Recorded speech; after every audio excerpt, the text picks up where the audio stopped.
Senior golfers, defy your age and start creating more speed. That's what we're going to be talking very much about in this video. Now, the first thing is, you see, we've got to be careful with the narrative. We don't want to tell ourselves too much of a story that when we get a little older, yes, things might become harder and our range of motion's not as great, but we can still find ways to improve. And that's the big message behind this video. Now, there's two common problems that I tend to see with golfers when they start to lose club head speed. Number one is going to be in the backswing position. Number two is going to be releasing the arm coming into the downswing. So those are the two moves we need to do. Let's start with the backswing. The best thing to think about the backswing position, this is why I love using my swing buddy and good rope trainers, is because I want you to think about, as a right-handed backswing, I want you to think about it as a left-handed through swing. Okay, so if you're somebody who thinks your backswing position and you think you've got it correct and you end up doing something like this, then what I would say is, if you're left-handed, is that way you'd want to finish the swing? Because this is the kind of position I see with most amateurs. They tend to move too much off towards the right-hand side. This means that you don't produce any tilt, you get a flat shoulder turn. This means you have to then lift up your arms, but you're out of position so your arms bend. Well, like I say, if you're a left-handed golfer, is this where you'd want to be? No. Where would you want to be? You'd want your head to be still. You'd want your pelvis to move towards the right side, and you want your arms high.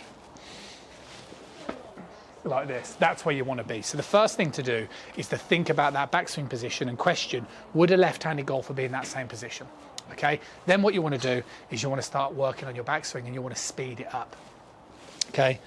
Boom. Listen to that. Boom. Most people that first start the rope trainer, like this. Yeah, trying to generate all that whip here.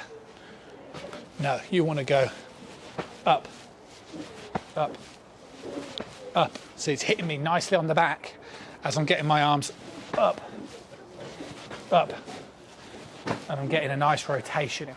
And that's going to make a massive difference. Now, the second one we're going to talk a little bit about, that's going to be straightening the arm. But we're going to talk a little bit more about this from a feeling of the club face. So what I want you to do is I want you to get a sense that you're almost going to be sort of slapping the golf ball, okay, coming in towards this downswing. Because again, the big problem that I tend to see with a lot of amateurs is this sort of what's known as internal rotation of the arm. So senior golfers tend to move this way, lift their arms up. And this means you end up in a position where your arm ends up in a very much an internal rotational movement. And then as you start down, you can't really release the arm correctly, so you get quite stuck. And that's why you get quite flicky and quite scoopy. So what we want to be doing is we want to make sure that we know that backswing. We want to make sure we keep our head still. And then as we start this downswing, we really want to be feeling like we're throwing that club head down. Okay, not like this, pulling it down, throw it down. And it's almost going to feel, right?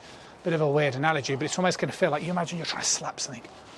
Oof, slap. So you wouldn't do this and then get stuck like this. Here, slap it through. Here, slap it through. And if you can do those two movements, that nice backswing position where you're more mindful of mimicking a left-handed through swing, and then you release that right arm, I promise you it's going to make a massive difference. I'll see you soon.